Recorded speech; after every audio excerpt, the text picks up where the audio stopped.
Hello, I'm Elizabeth Wislar. I am the costume designer for the Two Gentlemen of Verona here at the American Shakespeare Center.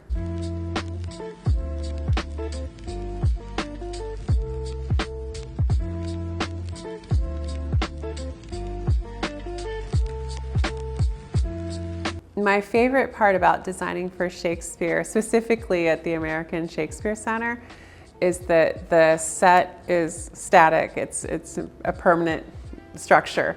And so what costumes needs to do is help the story say where we are, who we are, when we are, and why we are. And so it's really wonderful to have all of that additional information that we can embed within to the visual. It was the director's idea straight like from our first meeting that this would be set in kind of the Baroque Rococo time period, frock coats and vests and swashbuckling, because there's gonna be a lot of swords and tall boots, and so that whole aesthetic, and I was like, I got you. When I was an undergraduate student working in the costume shop, the woman who ran the program was also the costume designer for the annual Handel Opera Festival in Göttingen, Germany. And so I helped her realize her designs through building Baroque opera costumes, essentially, when I was 19. I know the opulence of that time period.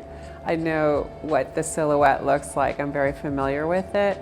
Opera is different than what we do here. A lot of opera singers don't move quite as much intentionally, because they're doing different things. So we did a more movement-friendly version of Baroque opera, but I understand getting all of the glitz and the jewels and the buttons. It's a time period where more is more. And so how do you show your wealth? You show it through opulence, through taking it over the top. The Duke in this production, the director early on said, I want to channel King Louis XIV. And I was like, absolutely, we will do that. And so hopefully you can cut in some footage of our King Louis, because it's pretty fabulous. And then also thinking of how it all looks together as a color palette. And so there's a lot of burgundy, there's a lot of peach, blues and purples. At one point we have an actor changing from a blue coat into this kind of purpley blue. So he's more in line with the other gentleman. And it was intentional to make him kind of shape shift and to try to be more like that person, so he could court that person's girlfriend, essentially.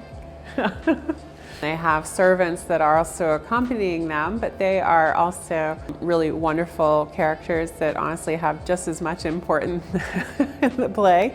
And so establishing what wealth looks like, and then establishing how items that could have been passed on or handed down would then look as well. And so when it got to the character of Lance, I put a lot of different trims onto the vest that the actor's wearing to show this kind of acquisition over time of adding all these different fun trims and kind of building up and trying to look more presentable and fun through a different way than it would have been done through somebody who could just go to a tailor and have something made. So I intentionally added more detail to the characters that are in service to the people of wealth, because I thought that they would have more fun and access to more joyful play within their clothing, because they weren't dictated by their parents looking at them and saying, why are you wearing that? The outlaws actually were ones that had more of a conversation around animal characters. And so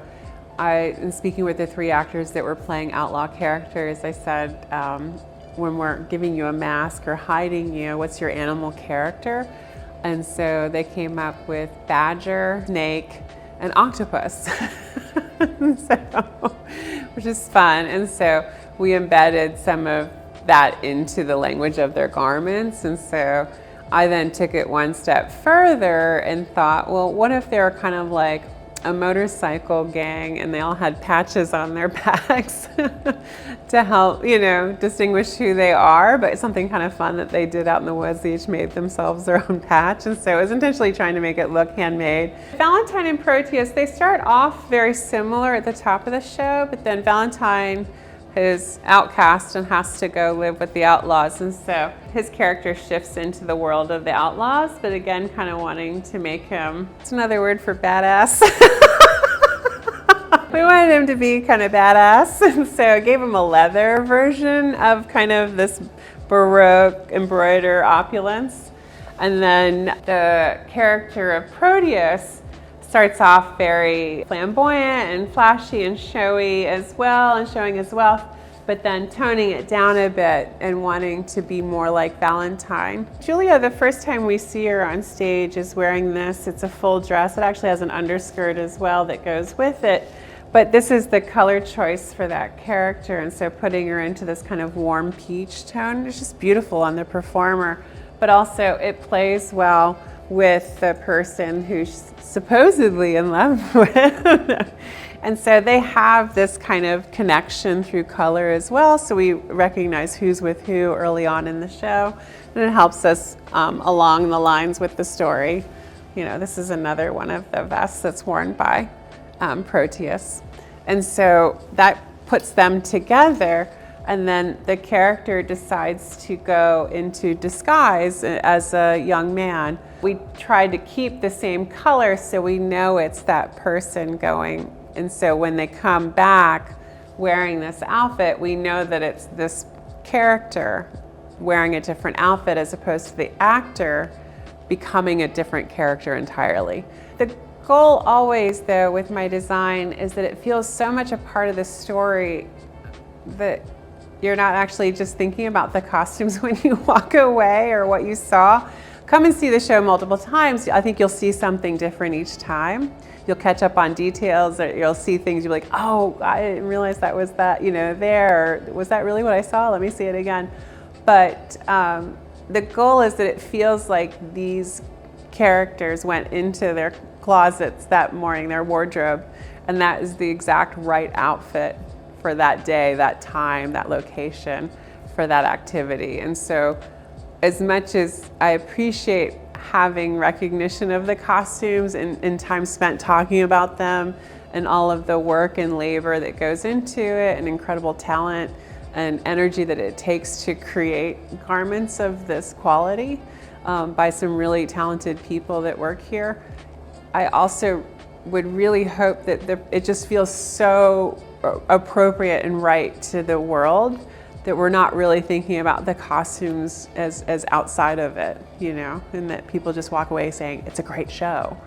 To approach costumes with a foundation of sustainability means taking time ahead to discuss how you prefer to work with the other designers, with the director, with the artistic director, with the people hiring you, saying this is how I prefer to work, and I will do all this additional labor because I think it's important to the sustainability. But that additional work that you put ahead actually saves you a lot of time in the long run, because you're going through storage and stock and you're talking to other people that have costume storage and stock and saying, can we trade, can I borrow? If I give you access to what I have in my collection, can we have some kind of like an open trade agreement where we're sharing resources? Because the costumes that is in one stock is going to be new to an audience at another theater. And so you can come in and make a whole show feel very new when it's really just pulled from resources around town and at different areas and universities.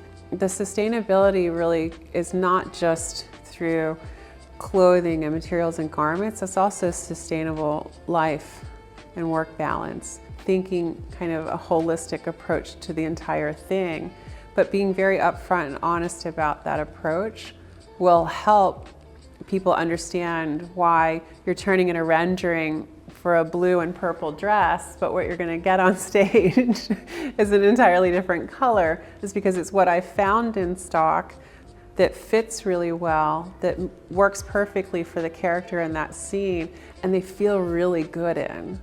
And so valuing how the performer feels in a garment needs to be central to all of this.